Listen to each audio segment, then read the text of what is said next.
Good morning and thank you for joining us. Our roundtable and webinar will begin in just a few moments while we let everyone join. While you're up waiting, please go ahead and make sure that your screen name is updated with your full name and your organization. We are so glad you're here. Thank you.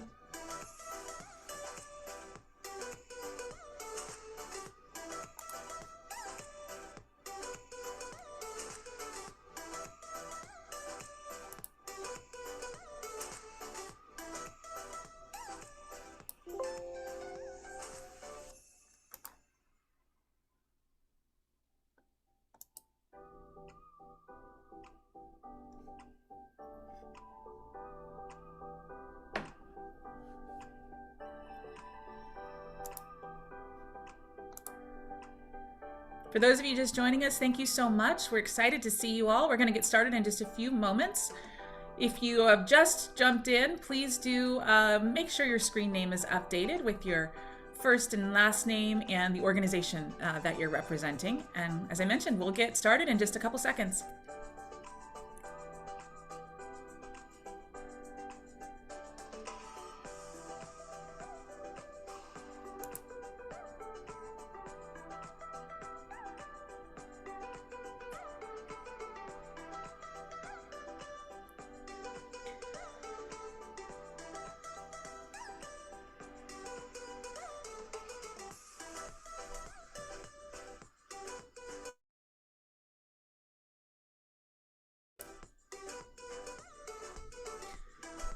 All right. Well, thank you all so much for joining us. It's about 10:05, and I think we've got a pretty good group here. So we're going to go ahead and get started.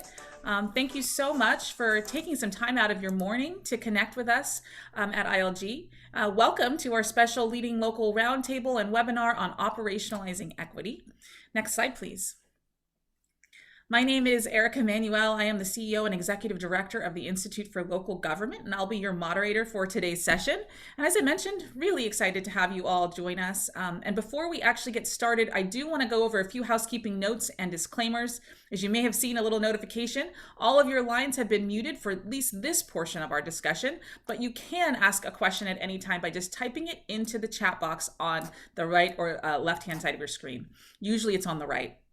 We do have some time set aside for Q&A today throughout our session, but you can put your questions in at any time and we'll try to take as many questions as possible during the time that we have.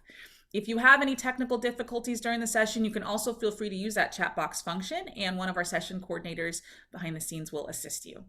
We also ask, as I mentioned, that you update that screen name and make sure that the full name and organization that you're representing are noted there. And we've got some instructions on the slide right now for how you do that if you're not familiar.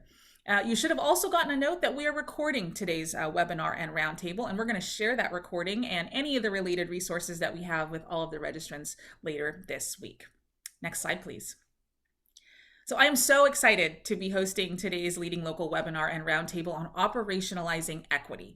And we're looking at strategies and insights for advancing equity in your local agency and in your community. So why are we here? The concept really of equity has emerged as this huge mainstream issue, and that's at the community level, at the state level, and at the federal level as well. And a lot of these conversations about equity really started a lot of years ago, but the concept has really crystallized in the last few years. There's a groundswell of interest in and support for kind of righting some of these systemic wrongs that have really plagued our nation for so many centuries. And while this issue has some national presence, certainly local government plays a key role in advancing the kind of meaningful discussions and the actions that we all want to see in this area. But one thing we know is that this is not and cannot be a one-size-fits-all approach. So every local agency really needs to think about strategizing and implementing an equity approach that works for them and that works for their community. And that's really not an easy feat. So ILG is hoping to lift up some of these best practices and some of these lessons learned on the ground and create some spaces for jurisdictions like yours to connect with and to learn from one another. So today's session is part of our new leadership series called Leading Local. It's a thought leadership forum really focused on the challenging topics and the issues that local governments and their leaders are facing. And so today's discussion is really an opportunity to learn from some jurisdictions that are at various stages of their planning. And we're also going to hear a bit from each of you about your journeys and your goals. The insights we hope to gain today are going to help inform our planning around the exact tools and resources that you're going to need related to equity. So right about now, you might be wondering why we're doing this at ILG. It's a great question. One of the things on the next slide shows that we are a nonprofit, we're nonpartisan, and we are here to help. We care about this topic, and we understand how complicated and nuanced it really is.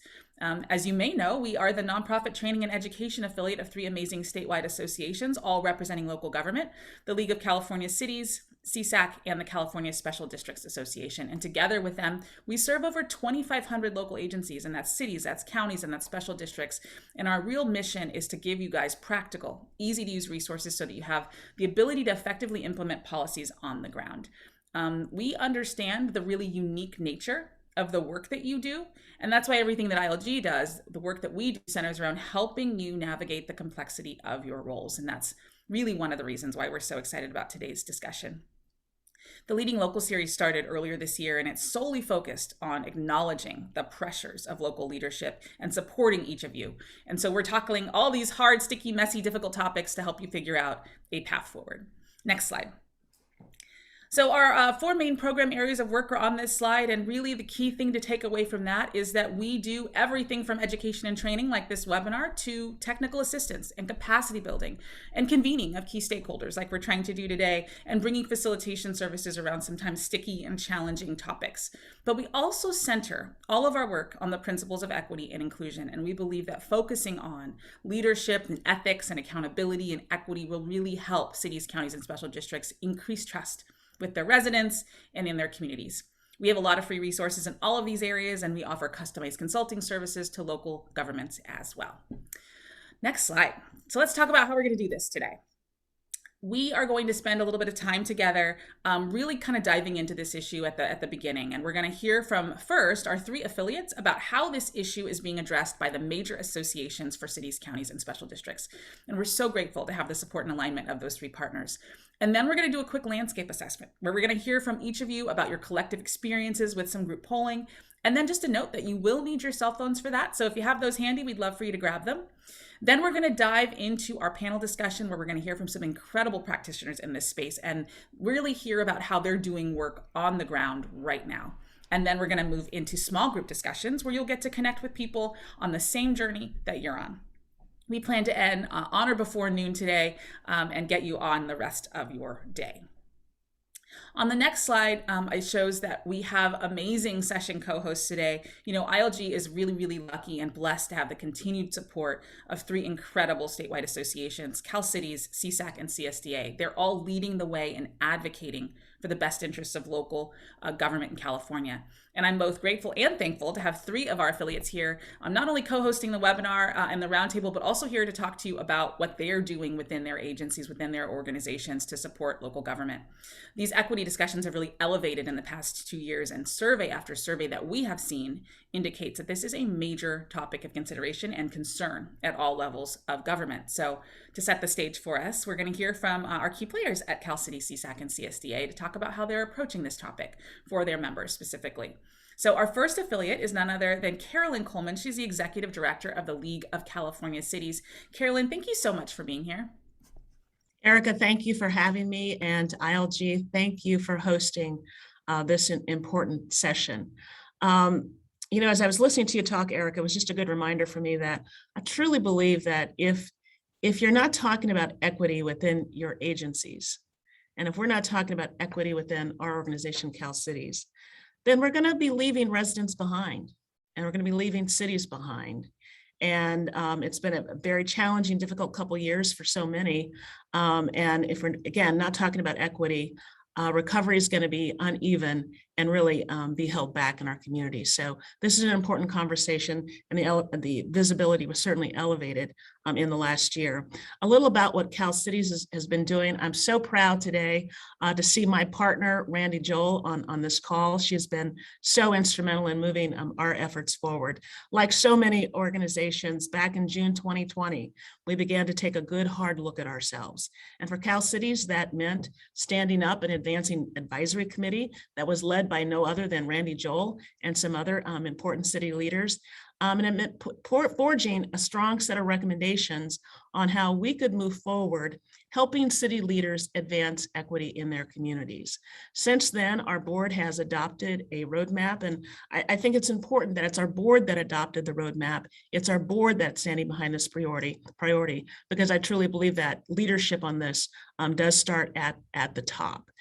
So over the course of the last year and a half or so, we've been marching down a road of providing additional tools and resources to city officials to help them do this hard work in their communities. We've been providing education and training, much like sessions like this one today. But also, I think very importantly, we've been also looking at ourselves internally, because we can't just talk the talk and tell others that they should be advancing equity in their communities without taking a good hard look at ourselves and making sure that we at Cal Cities are a more inclusive, more equitable organization. So it's a great opportunity to partner with you today. I also know that Lainey Milstein is somewhere out there in Zoom virtual land. Lainey, thank you also for your leadership in this area. So back to you, Erica. Again, thanks so much for hosting this today and being such a great partner with Cal Cities. Carolyn, thank you, and same to you. We're grateful for all the work that Cal Cities has done on this, and we are working really closely with Cal Cities to, as she mentioned, advance that work. We're also so excited to hear from our colleagues and friends at CSDA, and Kyle Packham is here from the CSDA organization. I'd love Kyle to tell you a little bit more about what is specifically happening with special districts in this area. Thank you, Erica, and thank you to our friends at Cal Cities and CSAC. It's a pleasure and a privilege to be a part of this together. And I'll keep it short and brief and just say that for CSDA and the 2,000 independent special districts that we represent, those special districts are really about being community driven and future focused. And when it comes to representing a community, to being representative of a community, it's important to our membership that they find what is the best way to be representative of the entire community. And so that's why I think this conversation is so important to our membership, one that we are pleased to be engaged with, that we're appreciative that we have an institution like the Institute for Local Government that is able to be a thought leader, a thought really collaborator, and bringing together of the different voices that are involved so that our special districts, our membership, and our association can be learning from others and moving forward with some of the best practices out there that we've found do come from the local level. Special districts, we believe, can be some of the most local of local governments, can be some of the most responsive by virtue of being embedded in the communities, focused on the specific issues that are impacting those issues and those communities. And so for that reason, we are appreciative again of this opportunity. And I know that my colleague, Kelly Gonzalez over at the Cosumnes Community Services District, which is a shining example of special districts, will do a fantastic job as part of this presentation. So thank you again for having us, for being inclusive of special districts, and we look forward to this opportunity and seeing where it goes. Thank you.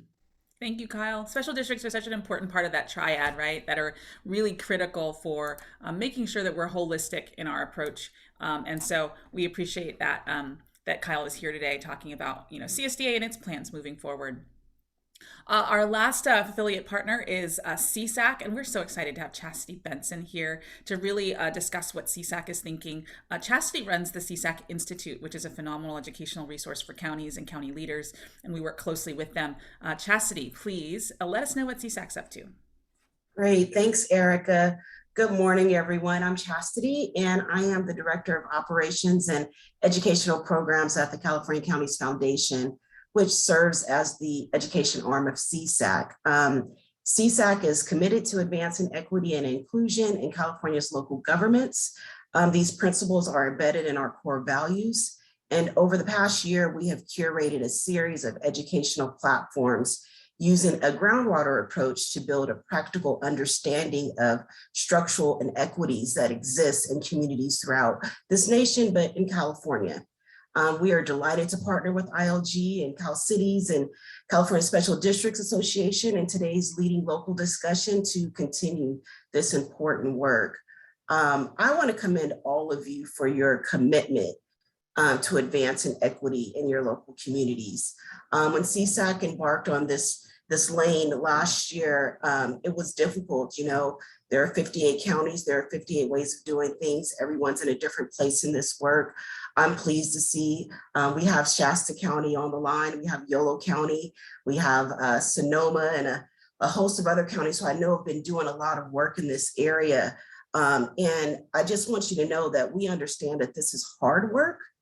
There will be ups and downs and many obstacles along the way, but we really want to encourage you not to give up and to continue to fight for equity and inclusion for all of Californians, because our future depends on it. So again, I commend you for all of this hard work. We're doing a host of programming with the Institute. I think most of you get from counties, at least get our publications. And thank you so much for really embracing this role. Thank you so much, Chastity, and thank you all affiliates for joining us today.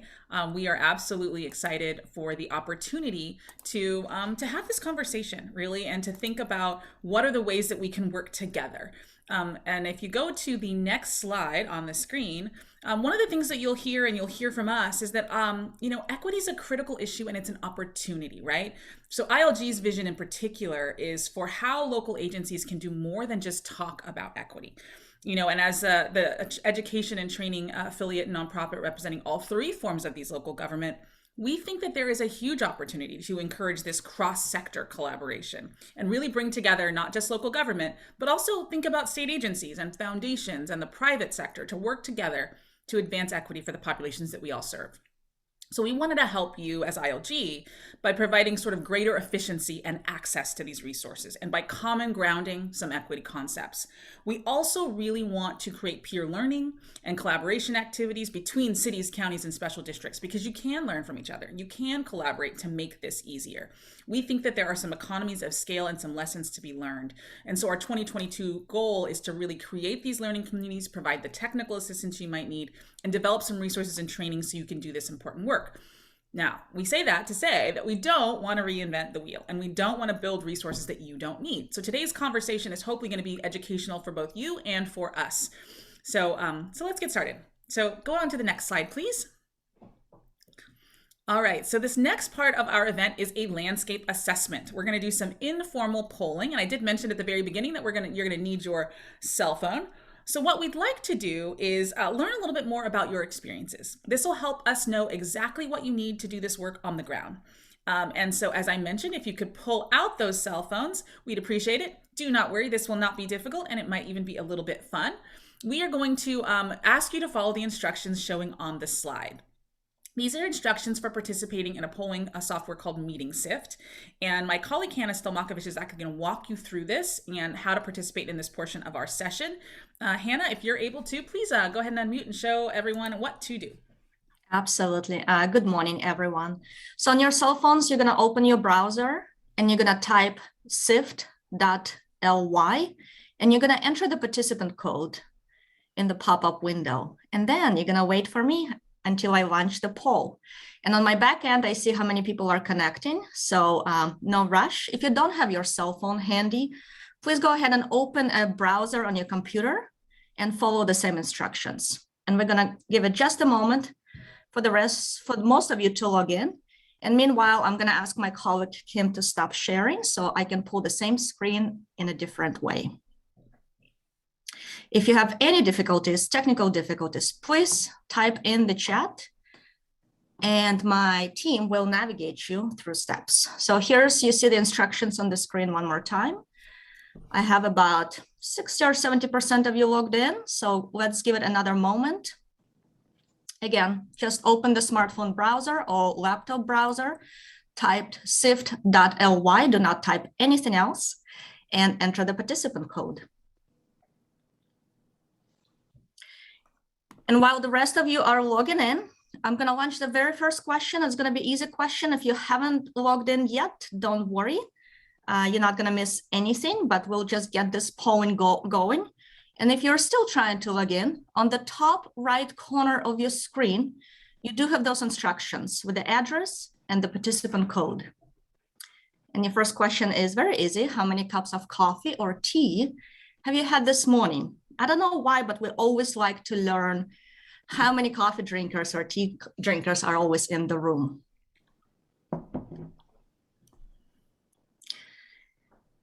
Okay, so almost half of you had just 1 cup, 28% 2 cups, 17% none. Okay, that's an interesting number.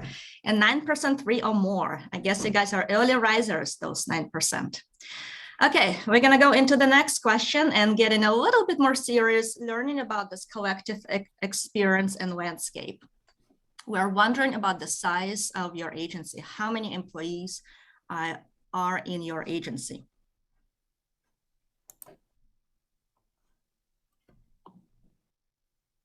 The results are coming in.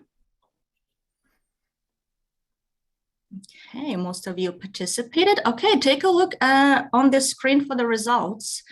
So almost a third of you are from very large agencies, 1,000+ people, 20% less than 100 people. So we have a good group of people with small agencies here, and the rest is kind of in between. Take a look at the results. Thank you for sharing. And your next question is coming up.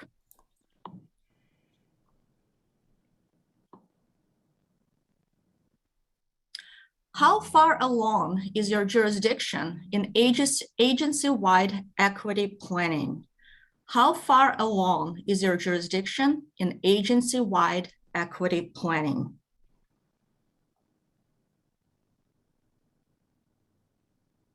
I see a lot of you participating. You're getting used to this meeting sift tool. Okay, about 40% of those folks in the group are saying we are in our first year. 32% haven't started. 27% we are 2 to 4 years in, and 3% are very experienced in this group, saying that you've been doing this for 5 years, 5+ years. Thank you for sharing. Very helpful to know what level of expertise and experience is in this group. And if you haven't started, it's okay. That's why we're here, and that's why we're having these conversations, and continue doing that. Your next question. Has your jurisdiction focused on internal equity? For example, hiring practices, contracting practices, external equity, such as developing public programs and benefits policy that benefit your community, both internal and external equity, none, and I don't know. Let's give it a moment for your answers to come in.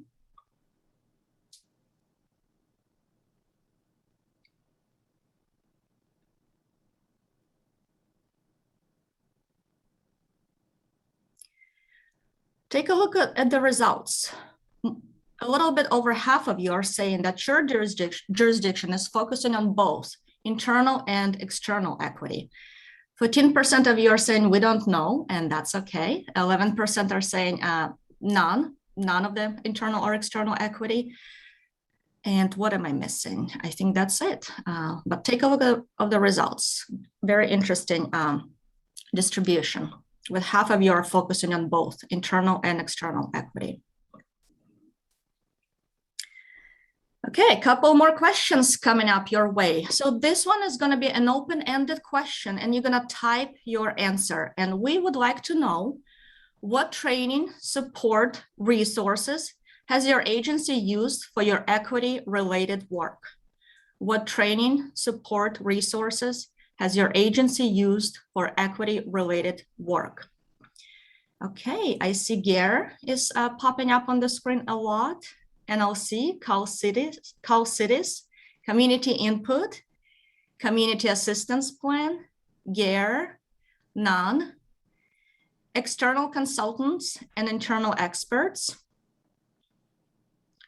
LinkedIn speakers, a lot of GARE on the screen, BTC partners, consultants, legislation, Coursera, okay, someone is taking advantage of free education.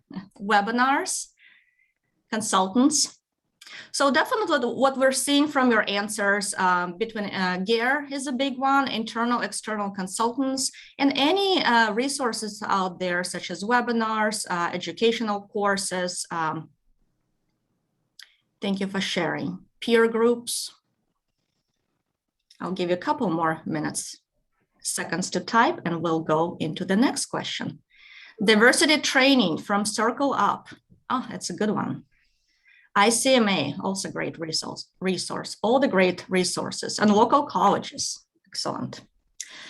Okay, let's move on to the next question. Your next question, we would like to know how supporting your electeds are in supporting or initiating equity efforts in your agency.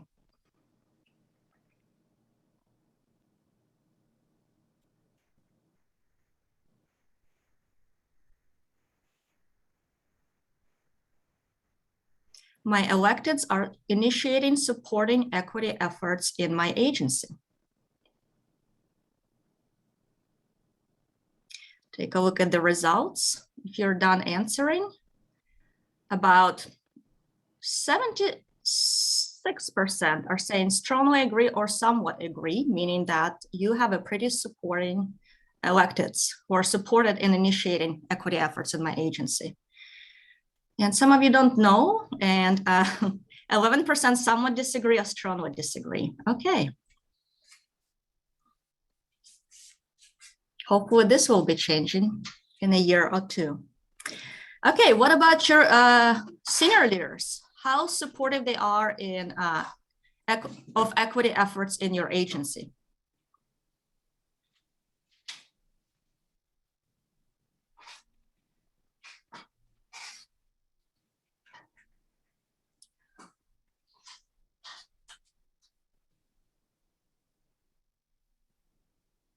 Answers are coming in, but I think we see the big picture. Most of you are saying that your senior leaders also support equity efforts in your agency. Almost 80%. The number is a little higher for the senior leaders' support than for the electeds. Okay, we have a couple more questions for your left. And this one is also the open-ended question where you're gonna type your response. What is the biggest barrier your agency faces to advancing equity? What is the biggest barrier your agency faces to advancing equity? Organizational dysfunction. Someone type that in really fast. Resources, budget, time, culture, lack of data, staff, managing time with workloads, capacity, getting started, turnover, budgets, burnout, no structure, hiring a consultant, current culture and resources, organizational culture. And I'm just reading the answers as they're coming in. Housing cost, staff capacity, changing the narrative in our industry and culture, management not taking efforts seriously. Perception is not a problem, community culture. So what we're seeing from these answers, definitely a lot of staff capacity, budget constraints, culture, lack of support, biases.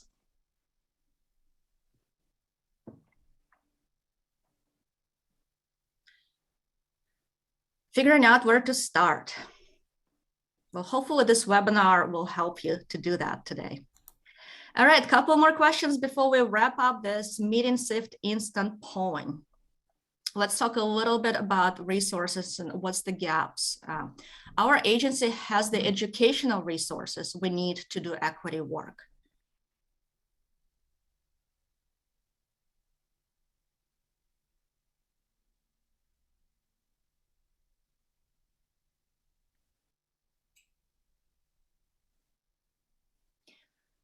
Okay, answers are coming in, but about half of you are saying that you agree with the statement or strongly agree that your agency has the educational resources you need to do the equity work. and 30% saying strongly disagree. Okay, let's go to the next question.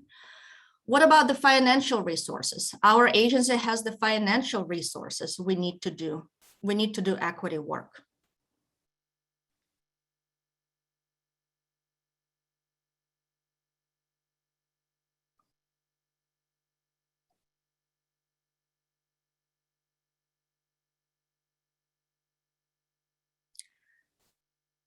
Results are kind of similar to the previous question, with half of you are agreeing with the statement, and the rest of you somewhat disagree, neutral, don't know. Thank you for sharing. And there's the very last question, I promise, for this collective experience learning. And the next question, we are wondering, what topics are you most interested in learning more about to effectively do equity work? And you're gonna start with the most helpful topic, and you're gonna type in order that you would like those topics, in order that those topics are the most helpful. Starting with the most helpful topic, what are you most interested in learning more about to effectively do equity work?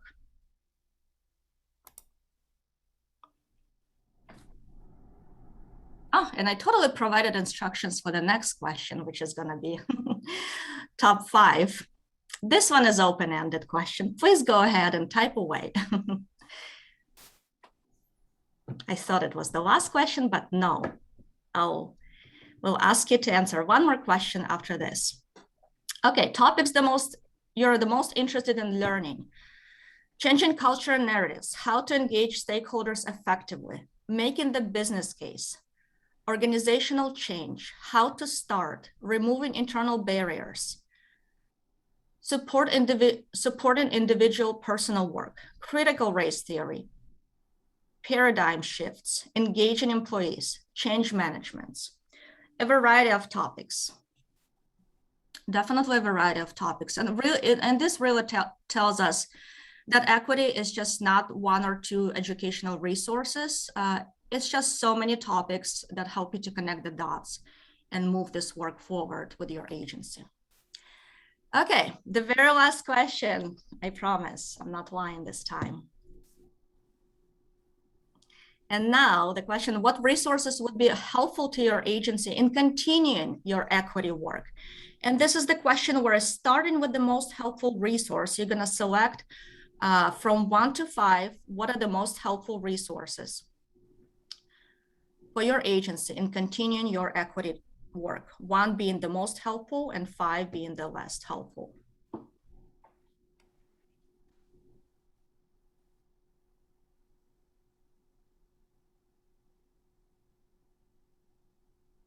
And for those of you who finished answering this question, take a look at the screen as folks continue selecting their most helpful resources, starting with the most helpful number 1.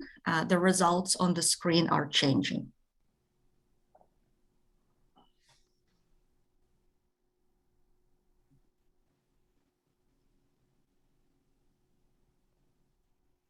About half of you answered this question. Let's give it another minute for you to choose your top 5, starting with the most helpful.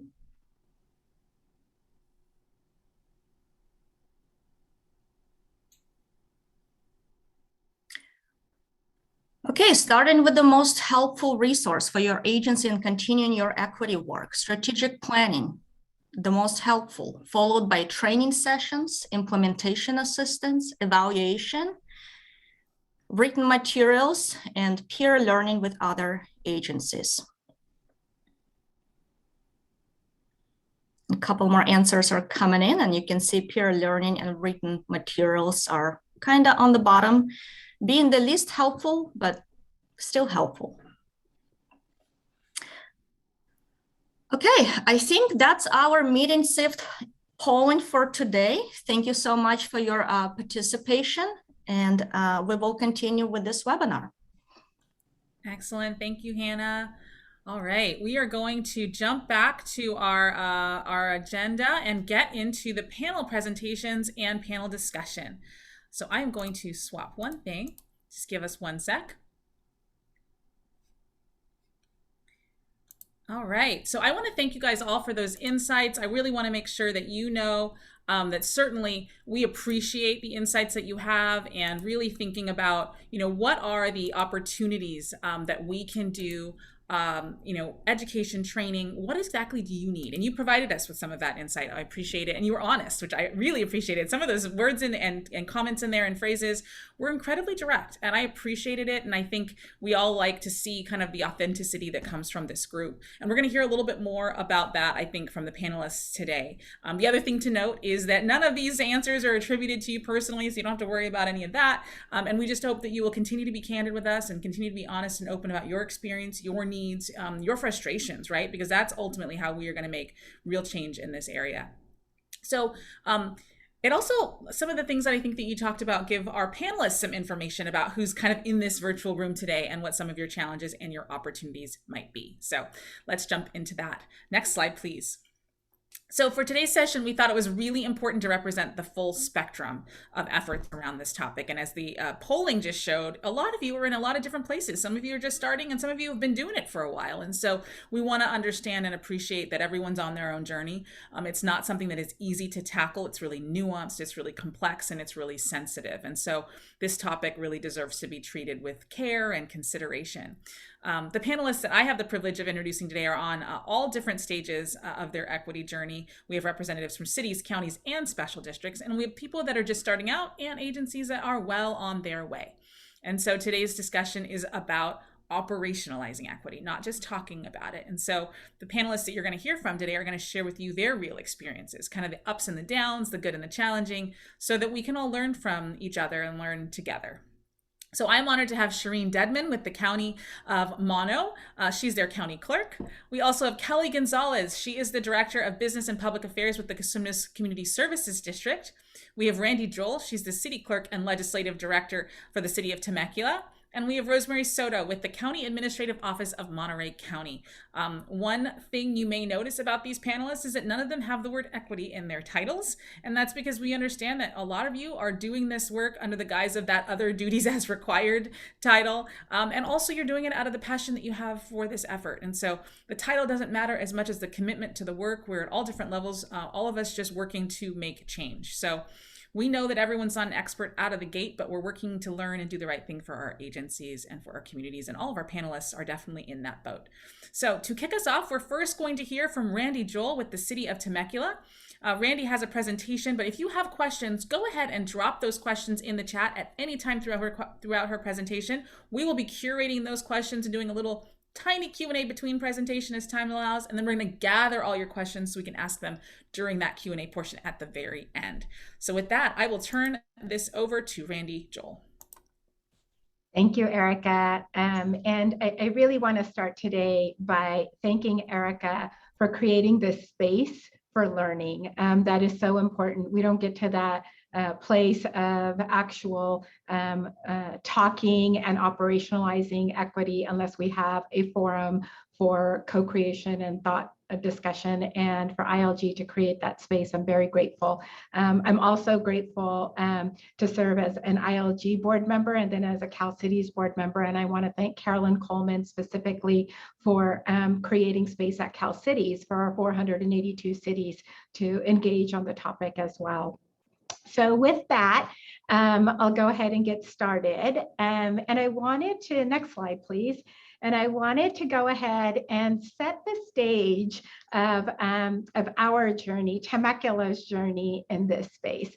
So a couple of years ago, this is Temecula. If you don't know where it is, it's a city of roughly 114,000 in Southwest Riverside County. We're located right on the border of Riverside County and San Diego County. We're a newer city, so we were only incorporated in 1989. And from a demographic standpoint, we're about 50% 50% male, 50% female. Our median age is 35. Our median household income is roughly 104,000. So we're a pretty suburban, newer city in between Riverside, on the county line of Riverside and San Diego. Next slide, please. So with respect to census population by race, you can go ahead and see that we're roughly a little over 50% white, 28% Hispanic Latino, 9% Asian, 4% Black African American, roughly 1% total American Indian, Alaska Native, Native Hawaiian, Pacific Islander, and then 6% two or more races. And this is single classifications pulled directly off of the last census estimates. Next slide, please. So pre-2020, everybody think back to where your life was personally and professionally pre-2020 and collectively take a breath, right? A lot has happened in the last few years. So pre-2020, Temecula, you know, we had a very stable government. We still have a very stable government. We're very blessed in that way. You know, stable finances. Again, living our suburban lifestyle amongst our, you know, multiple wineries and our breweries, and you know, not a collective community care in the world, so to speak. Next slide, please. And then, of course, stuff starts to happen, right? And our pre-2020 kind of lifestyle starts to come into question. Obviously, we had COVID-19 pandemic. And then next slide, right after that, we had the George Floyd incident. As you guys know, you know, locally, statewide, nationally, there was a lot of collective thoughts, collective action post George Floyd, and Temecula was no different. As you can see, those two bottom pictures are actually of our young people in our community here locally in Temecula and regionally holding protests in response to that particular incident. So we had protests at our duck pond. We had protests, and the second picture there is at our civic center. And a lot of these folks that were engaging for the first time. Next slide, please. And then it got worse.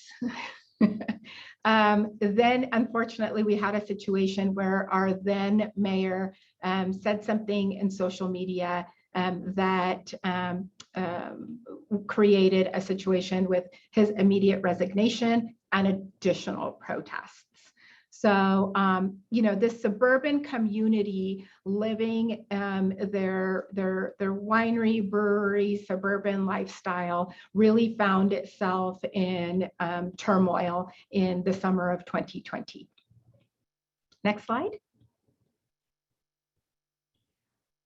So the city council, obviously there was a lot of community input that was happening at that time, whether individuals were contacting city council members directly, whether we were getting emails, whether folks were participating in protests, whether people were asking for meetings with elected officials or with staff members, whether folks were asking for meetings with law enforcement. There was just a lot of activity. Our faith leaders were having conversations. And then here, you know, in City Hall, we were having a lot of individual council member conversations, executive staff member conversations. And the consensus really is that we need to make sure that we are meeting folks where they are and seeking some help and resources to help us through this time, because this is not something that any city, you know, is 100% prepared for. I would say even less than 100% prepared for. We do earthquake training, we do, you know, active shooter training, these kinds of things. We do not actively engage in equity, you know, crisis response training for protests and these types of incidents. So yeah, we really came to the conclusion that we needed to get some help and resources. Next slide, please. And that is where we reached out to the National League of Cities. There were some things that we knew that they had a real program. We knew they had done some help with some other communities across the nation, post-Ferguson and these types of things. And so just to have a conversation and see, where we are, what do we do at this point?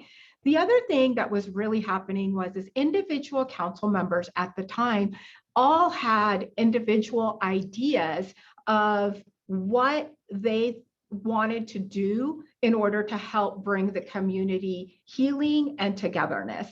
And so what we ended up doing was taking their collective individual ideas and coming to a council meeting and putting all of those ideas down into in writing and really giving it an arching umbrella of our overall, what we refer to as our READY initiative, our Race, Equity, Diversity, and Inclusion initiative. And that particular initiative, you can see on the screen here, is based on, very loosely based on NLC's phasing with respect to normalizing the conversation, operationalizing the action, and then organizing the sustainable effort. But the bullet points under these three phases are specific to our community. This is what our council members felt that they wanted to engage in based on what they were hearing from their community. And so anytime, one of the lessons kind of learned on this was anytime you're doing strategic planning, it is not going to be a cut and paste from some other community because it really has to come from your elected and appointed thoughts and collaboration and co-creation efforts on something like this. So this is our READY initiative. Next slide, please. So as you can see, we moved from May 25th, 2020 to November 19th, 2020 fairly quickly. Almost at every council meeting, we were doing one thing off of our work plan. So the activities, approving the initiative, we adopted a resolution, we created a commission, we had to do recruitment for our READY commission, we had some meetings with law enforcement, we brought in NLC to go ahead and provide real training. I see the question there, and that is race, equity, and leadership. That is what that stands for. NLC has that particular program. And then got our commissioners appointed pretty quickly. Next slide, please. So our READY commission, we are now coming up, they were seated in January 1st, 2020, and we are coming up January 1st, 2021 was when they were seated, and we are coming up on the 1-year anniversary. Now, one of the things that is so amazing and how you kind of gauge like the community's pulse is we had, for 7 slots on our READY commission, we had 80 applications. I mean, that is definitely something that was new for our community, that level of interest. And some of the things this READY Commission has done over the last year is they've made recommendations. They're an advisory body to the City Council, just like our Community Services Commission, just like our Old Town Local Review Board. So they are an advisory to the council. The City Council retains all authority, final decision-making authority. Some of the recommendations that they've made are on our cultural arts and services programs. They've provided commentary on our budget. Friendship Park, we opened up a Friendship Park, and it has some great inclusive depictions of children across all walks. We've had departmental presentations. They recommended actually 6 different proclamations throughout the year. We had our first inaugural Pride Proclamation, AAPI, Hispanic Heritage, just some of those basic things that some cities had been doing, but we necessarily had not been by formal recognition, but we were having maybe some of those types of programs in our museum or something, but we went ahead and implemented the formalness of that. a quality of life master plan. The one that I am specifically, my favorite is the addition of a new equity value to our quality of life master plan. And the reason that is so important is because our existing six core values are directly tied to our departmental goals and our CIP, our capital improvement program, all those kinds of things. So they went ahead and completed the draft equity value, moved it onto our blue ribbon committee who is considering our quality of life master plan, and ultimately that draft equity value will be coming to City Council. Redistricting, affordable attainable housing. So as you can see, they have made recommendations on a variety, on a wide number of topics, and they have been at every city event, every community event, ribbon cuttings, just all kinds of things, our student murals. So they've really been out in the community. Next slide, please. And I get to have the privilege of serving as the executive director to our Race, Equity, Diversity, and Inclusion Commission. And you know, these are things, as Erica said, most of us do not have formal titles, right? The work came upon us, and either by our sheer will, desire, interest, or other duties as assigned, find ourselves doing this work. The other thing is a lot of us were already doing equity work without knowing we were doing equity work. A lot of our cities and counties and special districts are already doing programs for seniors, are already doing programs for after school youth and things like that. So it's really helpful when you're communicating to community members or elected officials to be able to make those tie-ins. Next slide, please.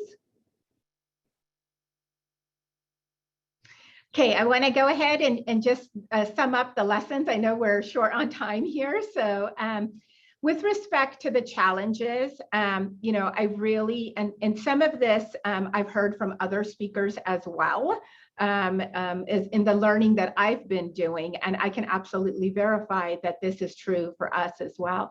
You know, some of our challenges are that sense of readiness. I heard someone say, you know, less fragile than we were before does not translate into a position of strength.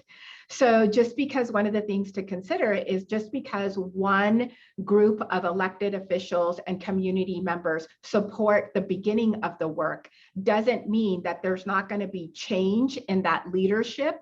And that is something that could really shift your readiness status. Sense of community and connection. You know, some of our community members really don't believe anything is going to change or happen until it actually does. I heard someone say change happens at the speed of trust at one of the ICMA trainings, and that is absolutely true for our community. Managing expectations, right? And this is of everybody, all the stakeholders, our community members, staff, elected, appointed officials. If you're doing this work, it is exhausting because for some people, you are never going to move too fast or fast enough. And for other people, you are moving way too fast. So really understanding, you know, what the connectivity is there is really helpful, and being prepared for having challenges is really important. Now the bright spots. This is what has kept us going for the last 2 years. Human bright spots. We have met so many people in the community that have shared their stories for the very first time, and that has been amazing. We have had students from our 3 high schools come and accept our inaugural Pride Proclamation and thank the council for acknowledging their existence in the community, right? Like, I mean, so many amazing human bright spots.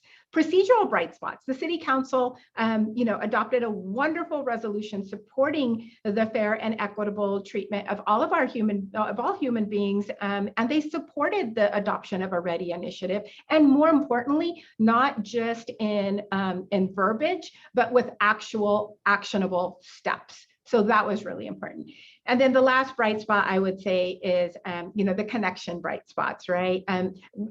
Going ahead and connecting with people at the READY Commission. Our Chamber of Commerce had a READY subcommittee. Our local churches, some of them have a Justice Mercy READY type of initiative. The school district hired a diversity coordinator. So there's a lot of folks in our community that are doing this work, either starting to or have been doing it at the same time as we started.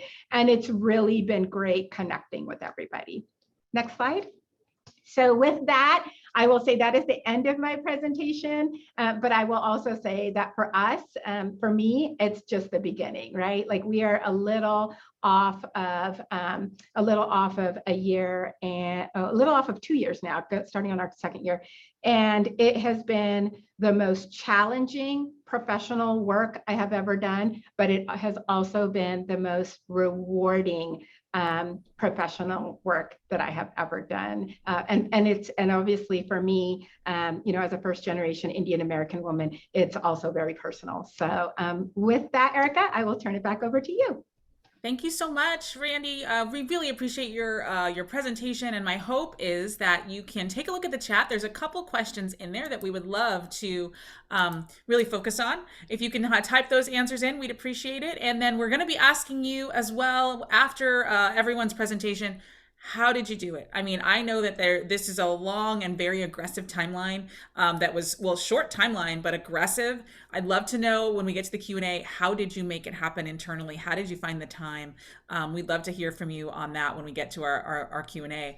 But before we do that, we're going to hear from our next speaker. I'm so excited to have Shireen Dedman with the county clerk with Mono County here with us to talk about what Mono County is doing and how they're operationalizing equity in their community. Shireen. Thank you, Erica. And I don't mean to be this person, but it is pronounced Mono County. Mono. Oh, thank you for that. I've always said mono. I'm so sorry, but No, you're right. It's okay. I said it too. I'm not born and raised here. And people are very quick to correct us. So now that I'm about 5 years in, I get to speak like a local, and we're Mono County. I love it. I love it. But thank you. And I appreciate being here. But so I just kind of want to give a little background about myself. As I mentioned before, I'm originally from Los Angeles. I came to Mono County. The most I'd ever been to Mono County was Mammoth Mountain. So a lot of people know us for that, and the town of Mammoth Lakes. And that is our only incorporated town. It is where the bulk of our population is. But we have so much more, and it's so diverse here in the sense of, mountains, desert, chaparral, all of that, right? Where we do not have diversity, though, is in our race, in the race of our population. So just kind of throwing out numbers, and I apologize, I don't have a presentation because I'm not a PowerPoint person, so kind of wanted to mix it up for everybody. But for our last census, we were at 90.1% white, and Black African, less than 1%, American Indian. We do actually have reservations communities. So we have a higher percentage of that, about 3%. But so our numbers are very low as far as diversity goes. So that's just kind of what you think of Mono County. However, right now, last census, we were about 14,000 population. Now we're at about 13,000. So we're losing people. And sorry, let me pull up my notes again. So, but we're basically next to the Sierra Nevada mountains. So we get a lot of snow here, and it's beautiful. I highly recommend people come visit. And we do get a lot of tourists coming through, a lot of people coming to visit, not only Mammoth Mountain, but you can get to Yosemite Park through us. And we have a state park called Bodie. If you've ever heard of that, it's just kind of a town that is in arrested decay. And so we get a lot of tourists from all over. But that's just kind of an idea of what Mono County, or who Mono County is, shall we say, right? So how JEDI came to be is we are fortunate enough that when we saw the unrest happening throughout the nation, our board of supervisors took it upon themselves to act upon that for their county. And they had a couple of presentations. One was from a Dr. J. Africa, and that sort of addressed equity. And then we had Dr. Rita Cameron Wedding also come and do a mini implicit bias training. And that was given to the board. It was public. Everybody was welcome. We try to get the word out as best as possible so all people could be a part of that. Eventually that led to a board resolution naming racism as a public health problem. So we are fortunate here in Mono County that we may not have a lot of people, but we have a lot of support from the top down. How I came to be a part of JEDI is that it started at the time we had one of our former CAOs acting as a consultant. And he was the one working with Dr. Rita Cameron Wedding to form JEDI, and they started meeting, and there was just meetings with people who were interested in it. One of our supervisors, two of our supervisors were spearheading this along with one of our department heads who's just so amazing, our behavioral health department head. And she had already been working with Rita and Dr. Africa. So it was really easy to find people to help us with this work. And so to my county's credit, nobody sought me out as the one Black person in the county to come be a part of this. And I really appreciated that. I asked, and then I was invited, like I was able to, hey, what's going on with these meetings? I'm interested, I'd like to join. And then interesting enough, and I just really want to note this because it's really important to note what kind of community I am in, right? Very lucky. And then, so the reason why I ended up here as someone who presents about our JEDI is because I went to work in our CEO's office, and we had determined that the budget's coming out of the CEO. It's important for the county to understand that the CEO is the one backing JEDI. It needed to have a home because, when you first start, you don't necessarily have a home for it. It wasn't, the board is the one spearheading everything, but it doesn't necessarily fall to the clerk of the board of supervisors or anything like that. So the CEO, when I worked with him, and then 1 week later, I had to return back to the county clerk's office. And we just decided we didn't want to give the impression of kicking it down the can. And it was still something very important to me. So that's how I ended up here.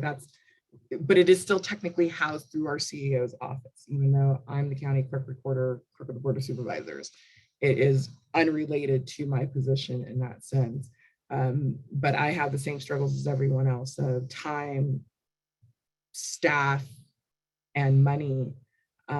We approved a budget because it's really hard to come up with a number of what you'll need to do this work if you've never done it before.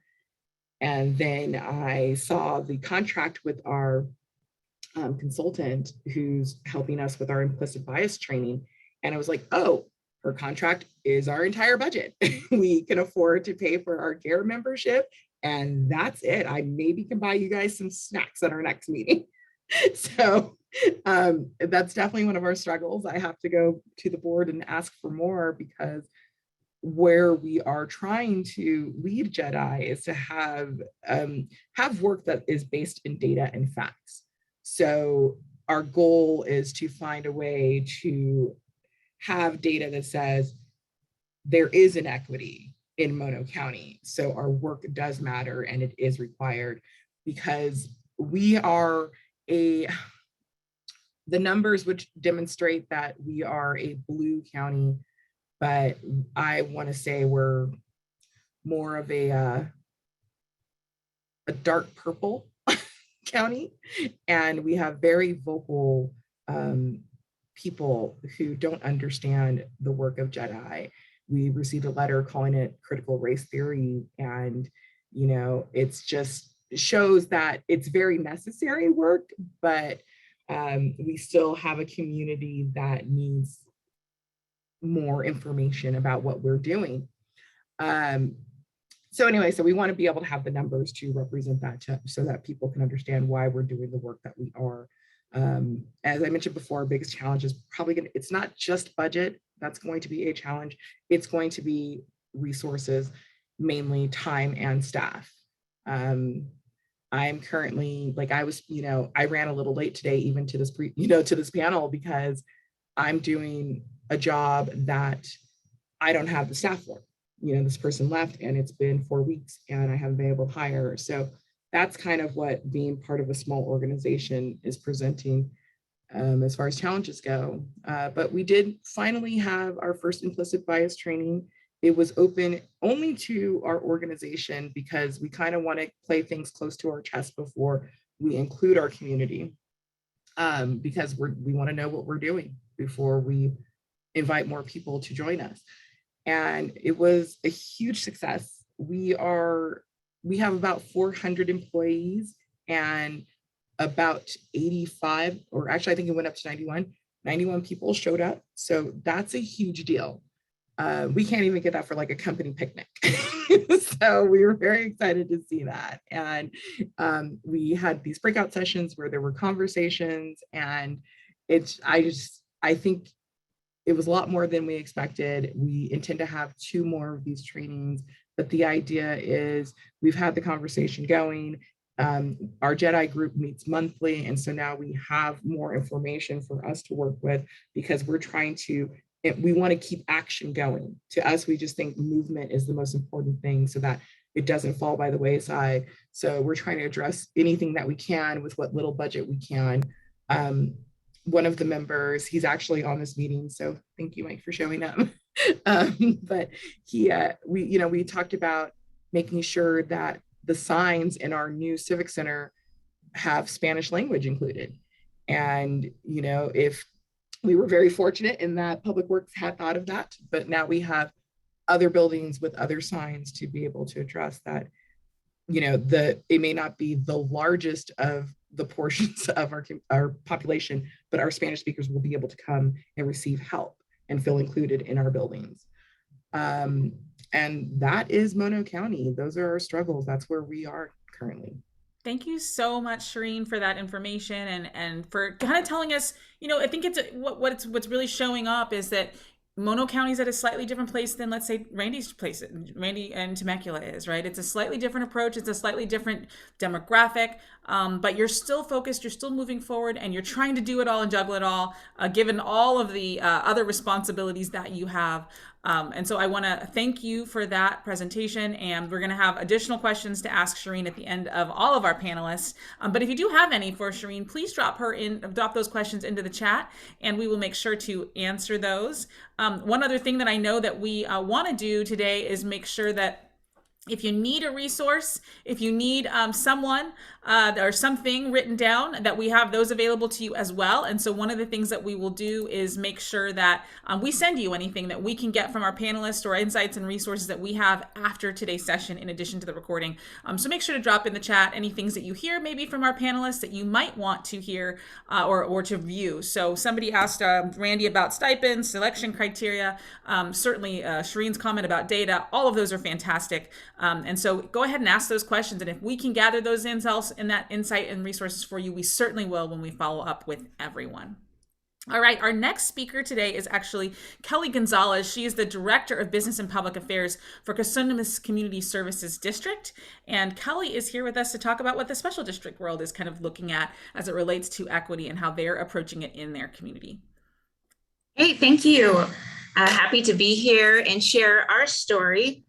Our equity work started, it's been ongoing. I would say I've been with the agency for about 20 years, but actively engaged in this space for the past 3 years. So I work for the Cosumnes Community Service District. Next slide. We are a special district, and our core services are parks and recreation and emergency medical and fire services. We are located south of Sacramento. We have about 205,000 residents and about 700 employees, both full-time and part-time. Just to tell you a little bit about our organization. Next slide. So to give you a little bit about the framework of what the work that we've been doing at our agency for the past 3 years, We had a very active and engaged community. Members of our community came to our elected officials, came to our board meetings. In 2011, we had some historical events that happened within our community. There was a murder of 2 Sikh grandfathers in our community, which from that event, many people within Elk Grove, within our community, became very vocal and very active. I would say about 3 years ago, there was another hate crime or racist slurs that were put on some of our businesses in the downtown area. So because of those events, members of our community requested some town hall meetings. We had members from the NAACP, La Familia, the Asian Resource Center, many advocates that were engaged with our staff that wanted to see change here within our community. Our elected leaders, our senior leaders, were very much involved in these meetings, education, reaching out. We started implementing like a huge overhaul of our organization. One of the first things that we did as part of this process is we updated all of our policies to have an equity focus. So we had over 100 policies that were rewritten. We looked at our hiring policies. We updated job descriptions. We updated our job announcements. We have bias awareness training before every single interview for all of our hiring panel members. We screen all of our applicants for hiring for cultural competency. So we moved away from asking experience types of questions to more behavioral types of questions. Every staff report, we review it with an equity lens and consider how it's impacting our community. One of the first steps that we also did in our first year is we did a survey. And that survey went out to all of our employees to measure our engagement. And what we found is was very telling. The survey did show that people of color within the organization were not engaged, did not feel welcome. And also we had a high number of our part-time staff, which showed that there was a higher demographic of people of color. I did not feel that there was opportunity. So part of those survey results was the data that we needed to show internally the changes that we needed to make. And in that first year, we also updated our equity goals for the agency and included all of the equity goals in our strategic plan, our master plans, and created those objectives from those equity goals. So on the next slide, you'll see our 4 equity goals. These did go to our elected officials, were approved and adopted within that first year. The first equity goal, and each of these goals has a number of objectives assigned to them and that we report back. But the first equity goal was focused on our hiring practices, our recruitment policies. The second one was related to creating this welcoming environment that all employees felt respected, were included, that there was same thing in working with our community. Our goal number 3 was related again to updating all of our policies, our procedures, that we are promoting equity within the work that we do. And the 4th goal was related to our values. So everything that we do is seen through the value that we demonstrate: diversity, equity, inclusion, access. And that's demonstrated at all levels of the organization. So next slide. Some of the lessons learned that I can talk about. Within that first year, we did a number of training. We did form a DEI committee. And part of this committee work was to bring in training for the organization.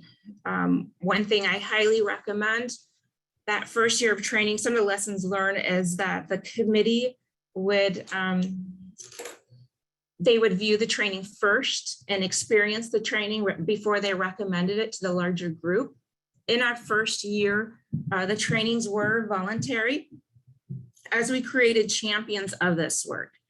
And then as time came along, we saw more and more champions before we made it as a required or mandated trainings. But phenomenal, Dr. Caprice Hollins. She's by far one of the best trainers that we've had at our organization. We've had a number since Dr. Caprice Hollins, but she's definitely one that I would recommend. We also had the director of the LGBTQ Community Center that came and did a training with our committee as well as staff. And then we had an equity and inclusion manager at the city of Portland that came and did some work with our organization. But this was still in the developmental, in the beginning stages within that first year. Next slide. In that first year, we spent a lot of work creating partnerships, using resources from other organizations.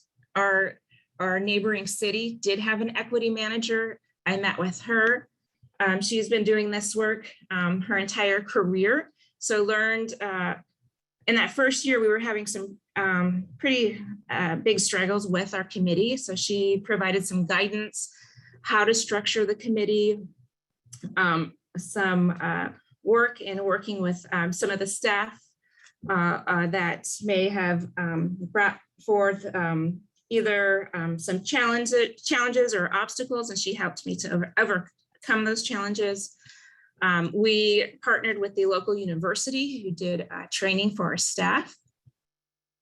We developed programs. Part of our agency is also Parks and Recreation. So we did partner with a nonprofit agency that focuses on equity work with our African American community. That work talks about speaking out and hearing your voice. These videos are created and then shown to people that are going through the credential program at Sac State. So part of our program is in partnership with Sac State, and it's an educational tool from these children talking about their experiences. This is a learning for teachers that are soon to be teachers within our community. We also had La Familia is another group that we work closely with. So these are just examples of just some of the partnerships that we started within our first year. Again, that first year we started with internal changes. We wanted to make sure that the visibility of everyone feeling welcome was seen throughout the organization. And we developed within the committee, we started with a lot of trust activities, focusing on our experiences, looking at our similarities, and building that bond with this smaller group before we expanded it out to the larger group with the employees and with the community. And then in our second year, we really looked at creating changes in what we did with our community. We created, as part of those equity goals, our committee, they were the champions for a lot of this work, working with our senior leaders. But some things that we did is we took off gender-specific questions on any of our intake forms. We evaluated, we give out grant support services, and we waive fees. But we looked at who we were waiving those fees for. And what we found out is primarily a lot of those grants were being given to primarily one select group, primarily Caucasian focused groups. So we started inviting other underserved groups that really represented our community. We have a very diverse community, but we did education. We showed them how to fill out the grant applications. We implemented translation services at all of our front counters or interfacing with the public. We also updated all of our marketing materials. I'm responsible as for all our brochures, our flyers, our website, our social media. So we did a huge overhaul of that. And then we also took a look at how we were allocating property taxes. Who were the groups that were benefiting from these property taxes and who were the groups that were not? Okay, next slide. This is an example. So this was in 2020. This was in our second year. So if there was a hate crime that happened in our community in the past, we would stay silent. We were trained, okay, as a government agency, we need to be neutral. But after we had attended, did some internal work, attended, all of our senior leaders attended GARE workshops. We learned that we needed to take a stance, we needed to be vocal, and we needed to remove, needed to be the leaders in removing systemic barriers. So there was a hate crime. Someone spray painted some hate crimes at a local restaurant. So we made a statement on our social media that we will not stand for that. And anytime we hear of anything from our local police department of a hate crime, we make sure that we point it out, we make a statement, and we stand behind our community. And this is something that I don't need to get approval. All members of my social media team, they've been trained, they know that that's something that they feel confident that they can post because of our values, and they know that that is something that we would want to see happen. We created an equity committee that first year, and I would say that first year was probably our most challenging year. I had the opportunity to step in midway from that first year of our committee that was doing and implementing a lot of or championing a lot of the equity work. Lessons learned, some of the members were appointed on that committee. It was not volunteered. A lot of the committee members were line staff. So lessons learned is definitely having representation at all levels of the organization and making sure that there's a leader that can make changes, that has the ability to change a policy or has the ear of senior leaders. So in our second year, we made sure that the committee had support from 2 senior leaders, which was myself and one of the fire chiefs, as well as we looked at who was leaning in to conversations with those trainings and looking at who was interested, who was educating themselves. And we invited members to be a part of our committee. And it was a privilege to be a part of this committee. So those are some of the things that we did in creating our committee. Our chair of our committee, it took a while, but really worked. All of our leadership staff went through training through GARE, but sat down and looked at leaders, whether it was in recreation or parks operation or in fire, who are leaders that people connect with, have really strong interpersonal skills that people follow. And that is how we recruited the chairperson for our committee. And I have a picture here. She's from our Parks and Recreation Department. She's been doing a phenomenal job.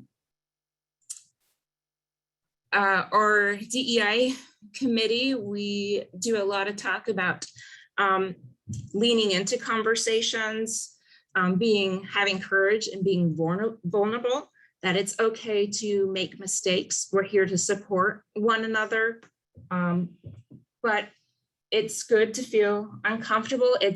We lean into difficult conversations, but we make that the norm here at our agency.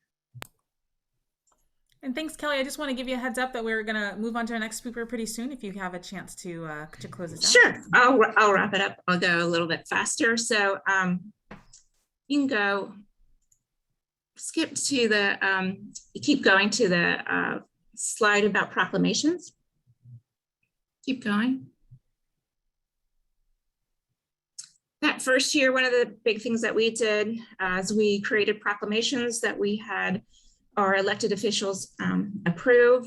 And it wasn't just the proclamations, we created events in the community within our teen programs. We brought in speakers, we created partnerships. And these partnerships, it wasn't one time for this month, but these partnerships were developed and encouraged, and we grew with those partnerships. And then one of the things the committee also did within that second year, the committee worked together. We have specific projects. You can go to the next slide. Was the inclusive language guide. What we heard from our first year of committee members is some of the things that were being said that were hurtful or caused pain. So one of the action items that they want to do is to create this inclusive language guide. This is a guide that the committee members go to each of the different departments, whether it's the fire department or the field park ops or coaches. This is something that all full-time and part-time employees or volunteers, we review with them as part of our training, which is normalized for our agency. And then I did have a 30-second video, if we're allowed time, if I'm not too late, that committee put together and worked on, and it was something that they were very proud of. So I wanted to share that if we have time. Yeah, let's go ahead and play that, and I'll allow, if possible, Rosemary to get queued up to be our last speaker. Thank you so much, Kelly, telling us about the Cosumnes Community Services District, and I know that Kim is working actively to get that video up, and we'll push play.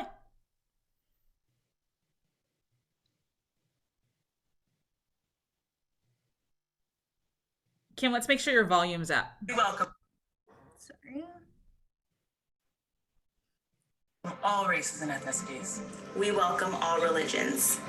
We welcome all countries of origin. We welcome all gender identities. We welcome all abilities. We welcome all sexual orientations. We welcome all spoken languages. And we welcome all ages. We welcome everyone. You are safe here.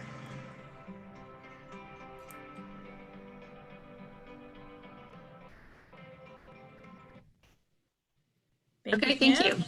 And thank you so much, Kelly. That was a fantastic overview of what's happening at the Cosumnes Community Services District and what a special district is doing. And I loved how you talked about your internal and your external activities and really how you thought through kind of not only the operationalizing of it, but how do you keep it moving forward? How do you make it visible? And there's a lot in there, and I just want to dive in a little bit more on that. Also, I want to direct everyone that if you haven't already, look at the chat. There's some great book recommendations, things that you should look at. If you're wanting to really dive into this work and think about it, some recommendations are pretty popular ones, and there's others that you maybe haven't heard of. So for our final speaker today, we have Rosemary Soto. She's a management analyst with Monterey County. We're so excited to have her here to talk a little bit about what's happening in Monterey. Rosemary, if you're ready, we're going to spotlight you, and you can tell us what's going on in Monterey. Sure. Thank you. Welcome. Thank you for welcoming me. I feel very honored to be in such great company. I'm inspired by everybody's talking point, that what they've shared and what's going on in all of the counties and other jurisdictions that have gone before me. But I want to start with I want to acknowledge where I am. I am in Salinas, California, and I want to make sure that I give honor to those who were here first, and honor that this is native land. What is now known as Monterey County includes the ancestral lands of the Ohlone, Cosanoan, Esalon Nation, Rumsen, and Ama Mutsun, and the Salinan Nation, who cared for these lands for thousands of years. This land of mountain ranges, valleys, marshlands, and chaparral were once known as the most densely populated native lands north of Mexico. This changed with the arrival of Europeans. Spanish invaders constructed missions along the California coast, and the number of indigenous Californians dropped from 300,000 to 250,000. Another 100,000 native people were murdered in just the first 3 years of the gold rush. When California became a state in 1850, the state government perpetrated genocide against the Ohlone people, and many of the leaders of these mass murders were rewarded with positions in state and federal government. To this day, indigenous peoples like the Ohlone Costanoa Esalan Nation are fighting for their lands, their burial sites, for federal recognition of their tribal governments, and to protect the land and water. Today, the agricultural lands of Monterey County are worked by the indigenous peoples from Mexico, Central America, such as the Zapoteco, Mixteco, and Triqui, and that similar migration patterns existed long before Europeans arrived here. We acknowledge all those on this land who were enslaved and the descendants of the enslaved workers and freedom fighters. We pay respect to the elders, past, present, and emerging, for they hold the memories, the traditions, the culture, and hopes of the first peoples, these lands, and all our relations. This acknowledgement written by Chago Juarez of Bacton 12. It is with this acknowledgement and not mere words, but they are at the core of the work that we do to advance governing for racial equity as an initiative of Monterey County. I'll share a bit of a history along with a bit of the process timeline that worked for us to build champions for this work. It has been quite a journey, and one that has happened over the course of several years now. I personally have been with the county for 14 years, and since I first began, it was a big part of my work to bring equity into the areas of health, mental health to be specific, working on prevention and early intervention strategies, and identifying which are those communities within Monterey County that have for long suffered from the impacts of violence, of trauma, of generational cycles, of the impacts of those systems that have for so long disenfranchised our communities of color and have definitely created these racial inequities and continue to perpetuate disparities within our county. So one thing that is really important is that to have centered the conversation on race within the work that we do without fear, without that polite concern that we might offend or we might make folks feel uncomfortable, but actually be quite courageous in that process to be able to bring that conversation in a very collaborative manner and take heed to the fact that we're all learning in this process as well. So one of the things that I found that has been quite a success for us is that, when we look at the complex social issues that we in government are charged to address, that we look at it not only from a public health approach, to these issues, and not just using these upstream strategies that help to address the inequities and reduce the racial disparities, but also look at how can we create some community leadership around and community ownership around what are the strategies that we're going to develop to address these issues. And what began several years ago, I have to acknowledge that the health department, we here in Monterey County led the way to introduce health equity to the county by launching a health and all policy initiative. And later, after that, in 2013, I did join the county administrative office with taking the responsibility to lead a countywide violence prevention initiative.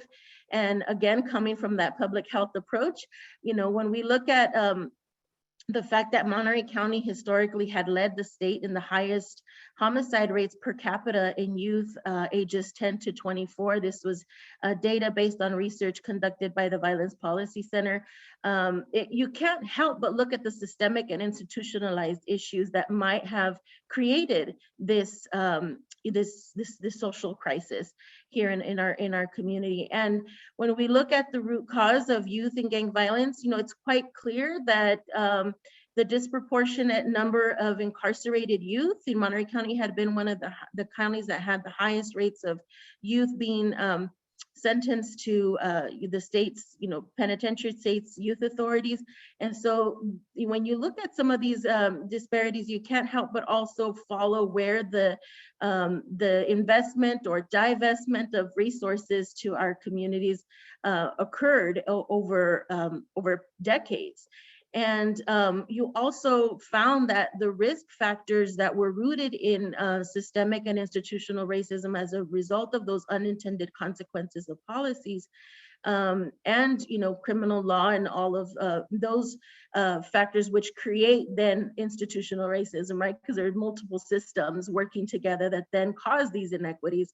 It was really important to look at how do you address the fact that these risk factors exist, especially when they far outweigh protective factors.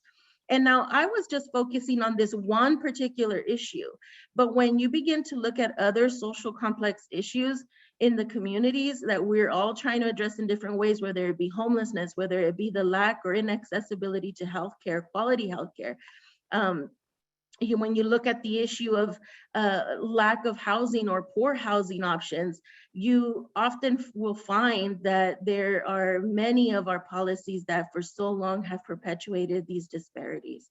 So when you look at that, you take that information, that knowledge, and put it in such a way that you can inform and introduce racial equity to our colleagues within our jurisdictions, it is how you begin to build your champions.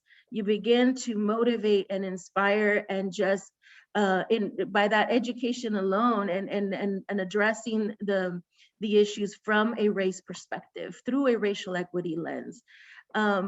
We've also in Monterey County, in 2014, we have for long had a strong relationship with the California Endowment, the Building Healthy Communities Initiative. There are 14 cities throughout California. We're fortunate Salinas was one of those 14 cities. And with them, we began to develop an introductory training for our Board of Supervisors, and also in that time experienced an introduction to GARE, Government Alliance on Race and Equity, through the Governing for Racial Equity Conference in Portland, Oregon. We learned so much from Multnomah County and King County in Seattle, Washington, in that area. And in 2014, when we were going to launch that training for our Board of Supervisors, because to be honest, at that time, not all were on the same page and in full support of this new what was to them a new concept, right? Governing for racial equity. So they, at that time, we also in the city of Salinas, which was, it's the county seat and it's the largest and highest populated city in the county, we experienced 4 officer-involved shootings that resulted in death. All were Latino, 2 of them were immigrant farm worker men. And this was at the heels of what had been happening in Ferguson. So we had some civil unrest in the Salinas community. And in Monterey County, we do have a history of racial profiling and other issues with our law enforcement agencies that have for so long created and caused many of the unfortunate relations between community and law enforcement. So we knew that in that moment there was that was the urgency to then turn our attention to assist and support the city of Salinas in then their endeavor to learn more about what this is, about what is happening, what is the root of the issue in Salinas. And so we together supported that training to then launch with the city of Salinas. And since then, so the city has been working side by side with us to educate and bring along their own jurisdiction to implement and adopt many of the racial equity practices within their jurisdiction. In 2016, our Board of Supervisors officially launched our County Governing for Racial Equity initiative, and it began with an introductory training for all department heads. That was also an opportunity for us to gauge where everyone is. We did, at that time, I didn't necessarily have strong relationships with all of our department heads. So it was difficult to know who were your champions and who were a little bit skeptic but interested, and then who were clearly opposed and really did not believe in this work. Because many times what happens there is some people feel that they're simply doing their jobs, they're doing their work and they're following policies, they're enforcing laws perhaps, and so it's beyond their pay grade or beyond their scope of work.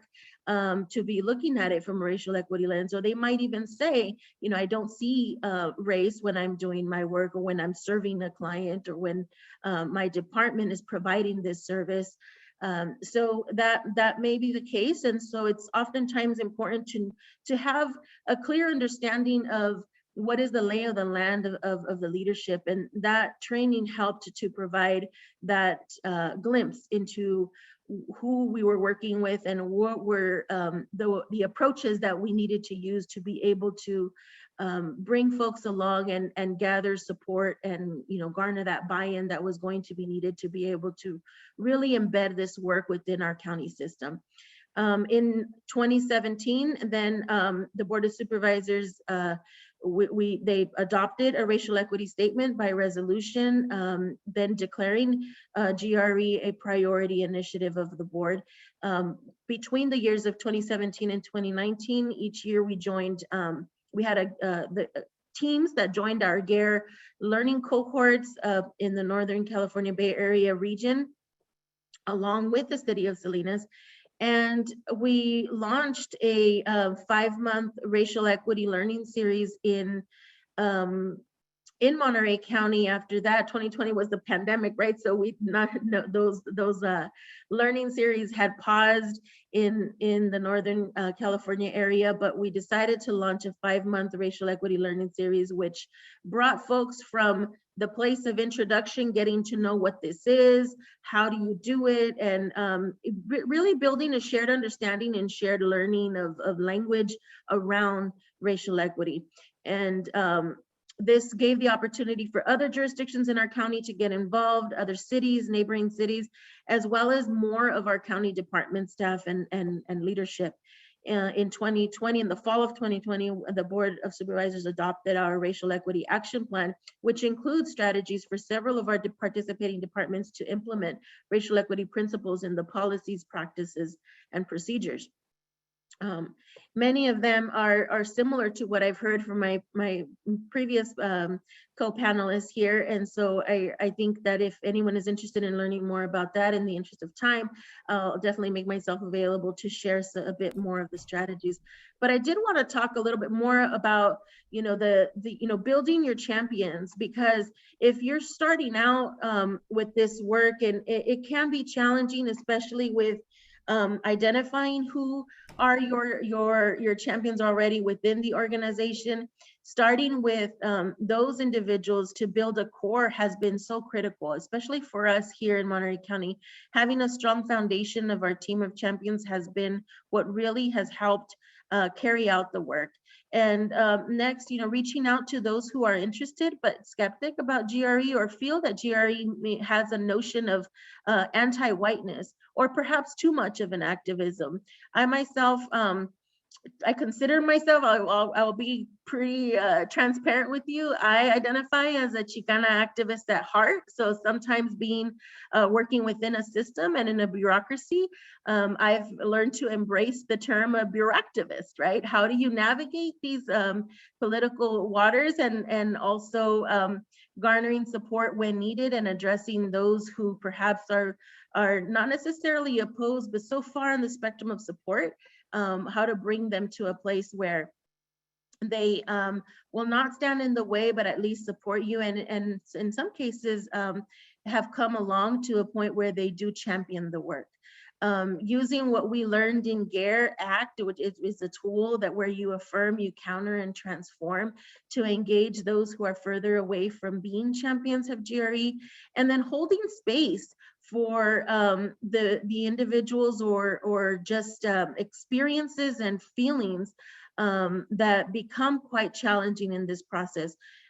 Just keeping it real, white privilege and white supremacy it does exist, and it's within our systems, and sometimes you see it in our policies, and very few incidences, fortunately, but you do oftentimes hear it in people. And so keeping at the forefront, keeping it not personal, but keeping it in a place where you're trying to, you know, educate and support those who might have some of those thoughts, or it might just come through. because we have these biases, whether they be implicit or explicit, based on experience. And just knowing that that is a learned behavior, it's something that is, for many people, will have to really focus on unlearning many of these outcomes in what they come from, is something that we have to be patient with, and also be courageous about how we approach it. And building a coalition of the willing is going to be critically important, because when you navigate that, that is who your support system is. That is who your support system will be there to be able to do some of that countering and transforming. And you also have to be very accepting of the fact that there are going to be people that you're just not going to bring around, and they're not going to be able to get to the point where they become champions. And that's okay too. Focus your energy on those who are going to become champions and who are going to support the work and be a part of the work, who are going to embed themselves and be willing to embed racial equity principles within their work. One of the things that, going to, instituting some of the work that we're doing is also just very, very important. And looking at where are those opportunities to codify racial equity practices. One of the things that we did at the very beginning, when we first started with our learning experience with GARE, is that we instituted a mandated training for all county employees. We have roughly more than 5,400 employees, 5,400 employees. And about 2 years ago, I want to say, we started a training. We developed and initiated a mandatory training.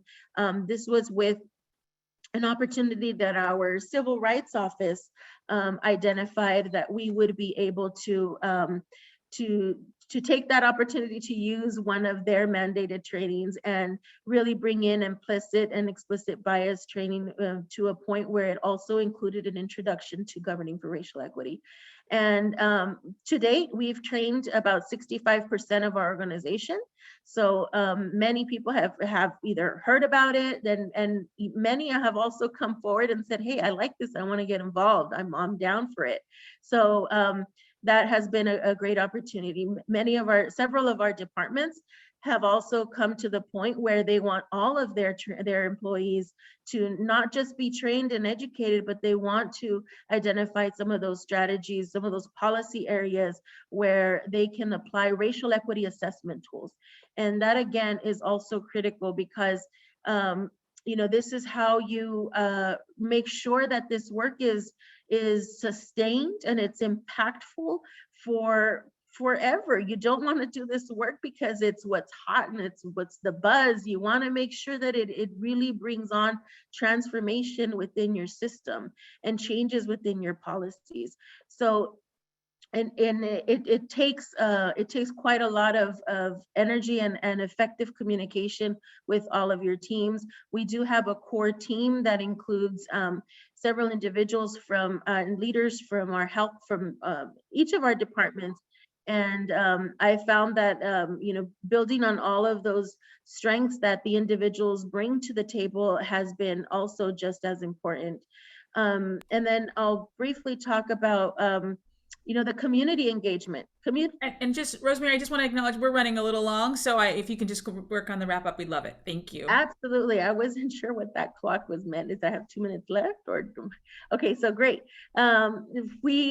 Community engagement, I just want to say about that is it's also another critical piece to the work. It is actually one of the principles of racial equity. So centering community voice is going to be critical in all of the things that we do.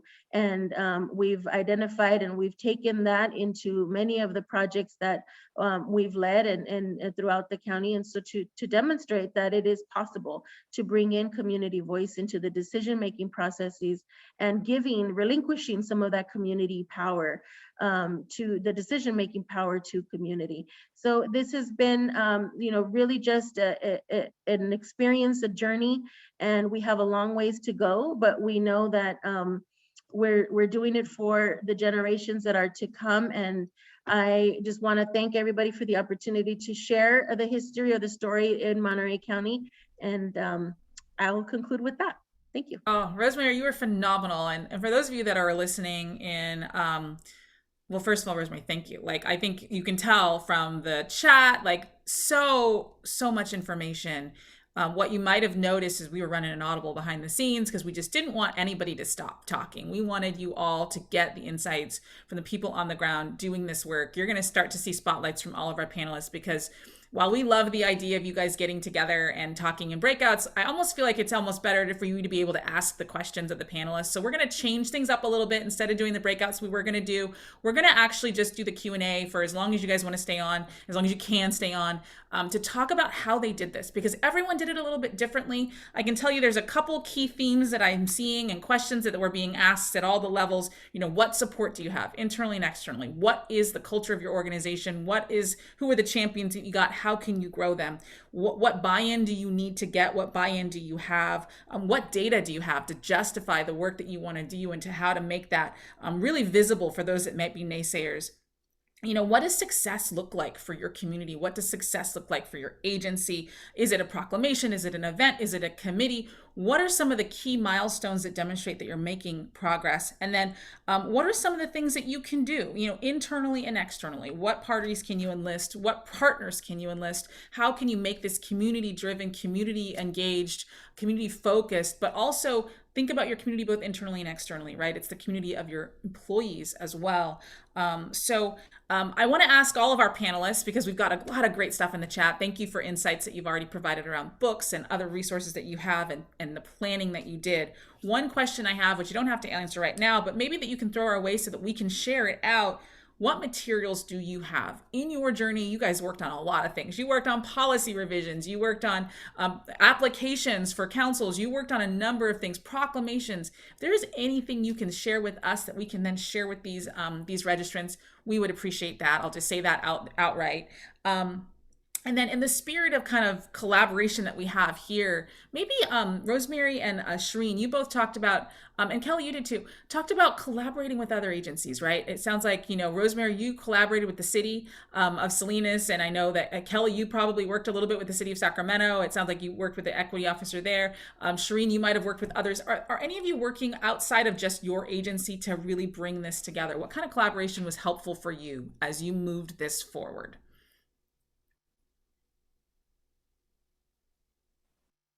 I'm sorry, did you say who this question was for? Whoever wants to jump in. Take it away, Rosemary. I'll start. Yeah, so I mentioned a couple of organizations, you know, and jurisdictions. The city of Salinas being one, the city of Seaside is another. Historically, Black African American community, and definitely a community that also has seen a lot of racial inequities. And so, having that partnership has been vital to our work as well. The cities of Gonzales, our South County cities, have also been very important because that's another region of our county that have for so long been disenfranchised and marginalized. So bringing those leaderships, those leaders of those communities along, and then our grassroots communities. We have advocacy groups, affinity groups, organizations such as the NAACP and LULAC and others, as well as Building Healthy Communities is one that I mentioned. They are a huge partner for us, and other nonprofit organizations. When there are groups that definitely have an interest in those that I also especially love working with are those grassroots advocacy groups, such as we have several groups that have come out of critical needs that have erupted within our community. We have Mamás que Abogan, Mothers Who Advocate, and Padres Unidos, United Parents. They focus a lot on bringing equity within the school system and other areas. So definitely if there are groups that are organizing your community for maybe different topics or areas that perhaps even if you're not necessarily working on those areas, I have found that it's been so beneficial to have those relationships with those groups, because you can introduce them to the areas that you're working on. Like, for example, redistricting. Yeah. That's one of my projects. So yeah, absolutely. Thank you, Rosemary, so much. Randy, I have a question for you, and it could be for all of you. I noticed in your presentation you talked a lot about, that this isn't your day job. It wasn't intended to be traditionally your day job, your title, but now you're the executive director of your new committee. How are you fitting this in? How are you building capacity to do this work on top of what was already within the job description for you? Any thoughts on this? Yeah, unfortunately, I didn't have any additional hours in the day. So I really had to think through and, at this point, I have three titles, right? So I'm the full-time city clerk for the city. I'm also the legislative director for the city. So I manage all of our state lobbying and all of that kind of good stuff. And then on top of that, I'm now the executive director to our Ready Commission.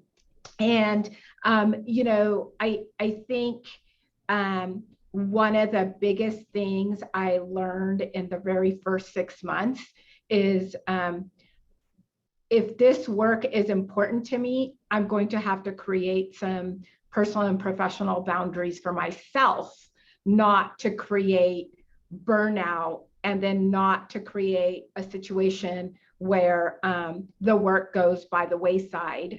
So kind of reprioritizing what is important to me, and then also very clearly communicating that that workload capacity issue to my city manager and to we have two council members that are already liaisons as well. But just being vocal about the impact that this work has on limited human resources, financial resources, and all of that. That's so important.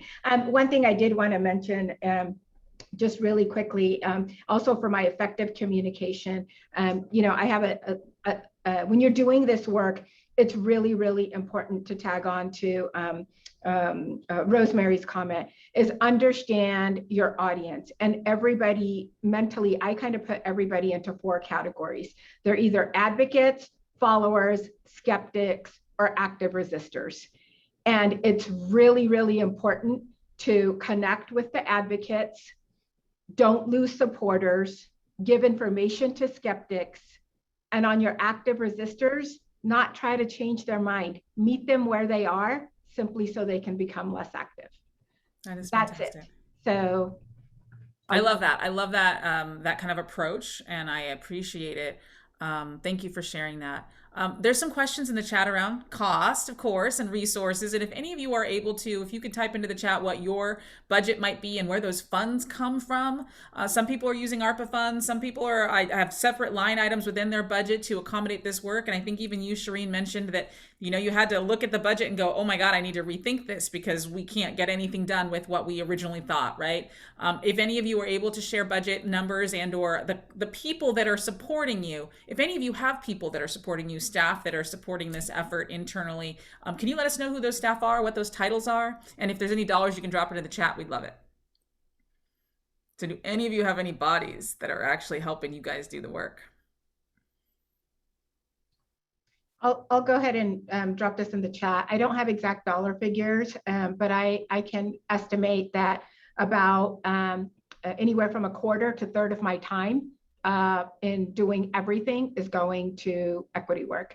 In addition, I have the deputy city clerk is the commission secretary for the Ready Commission. So her attending the meetings, doing the minutes, the agenda, all that, I can try to quantify that as well. Wow, thank you, and I do appreciate that. And again, this is a lot. I mean, there's a lot to do, a lot to be done.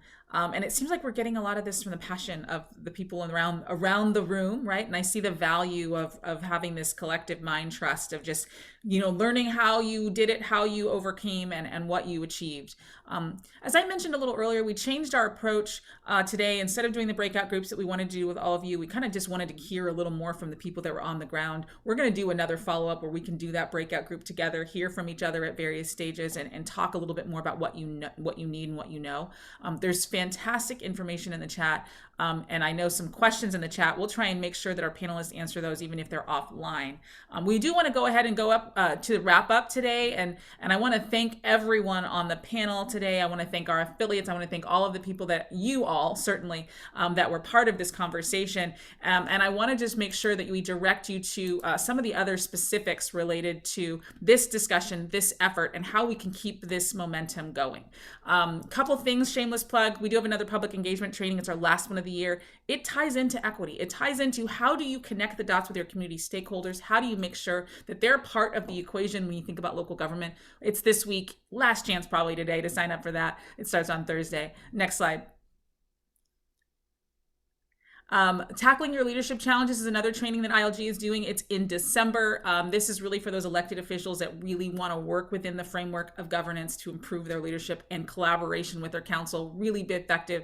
That's another one that you can attend and register for. Next slide. And then we have another webinar on hybrid public engagement that really ties into equitable community engagement outcomes. And if you think about equity, it encompasses so many things. December 9th is a training on that. We also did a training last week about equitable funding strategies. So if you're thinking about how do you operationalize equity, we've got a couple of resources for you virtually and webinars as well for you to log into. The next slide. Session co-host. Bless them. Thank you. More is coming out from CSDA, CSAC, and Cal Cities, and then more is coming out from ILG. And so the things that you heard today, as I mentioned, panelists, if you can, share with us some of the resources you have, the proclamations you have, the maybe stipend applications, if you've got them, whatever you've got that maybe speaks to how you did this work. We would love to share it with all of the registrants today. Next slide. And I cannot say enough how incredible all of your presentations were, so much so that we really wanted to make sure we didn't miss everything you had to say. We skipped the breakouts, but know that we are going to have a recording of this session. We did get a question about whether that would be available. It will be. We've recorded this entire session. We will make it available to everybody who registered. It'll be on our website, and we'll also, if they allow, send your contact information so that if you have direct questions, you can follow back up. Question for you all is, how do you find out what happens next? Because for ILG, this is not the end for us. This is really just the beginning of the conversation and what we want to develop for you. GARE is a huge resource for many of you that can afford it. There's a lot that we're hearing cannot. There are other things you need to do. You may not have all of the support you need internally. How can we help you build that, right? So stay tuned, stay connected with ILG. You found out about this webinar, so you know a little bit about us. Please sign on to our social media handles and our newsletter and get the latest updates on the next version of what's coming as it relates to this discussion. We envision that there will be more conversations and more resources. These are a way for you to stay connected and find out what's next. And then, as I mentioned, recording available, coming soon, more resources coming soon. And I definitely want, we'll make sure that every one of the links to all the webinars are on our homepage or in our upcoming website, or our upcoming webinars portion of our website. And we'll also email you all a copy of how to register for those upcoming webinars for those of you that weren't able to participate. Okay, so that is a really fast closing. I want to say thank you for joining us. Thank you for letting us run an Audible. Thank you, panelists, for just delivering so much amazing content to everyone on the screen today. And thank you, all of you that participated for 2 hours with us. We are just grateful. And we hope to see you again in some other way as we learn about what additional things are needed to bring equity to the forefront for local government. So have a fantastic rest of your day, fantastic rest of your week. And if we don't talk to you, happy Thanksgiving. Thanks all.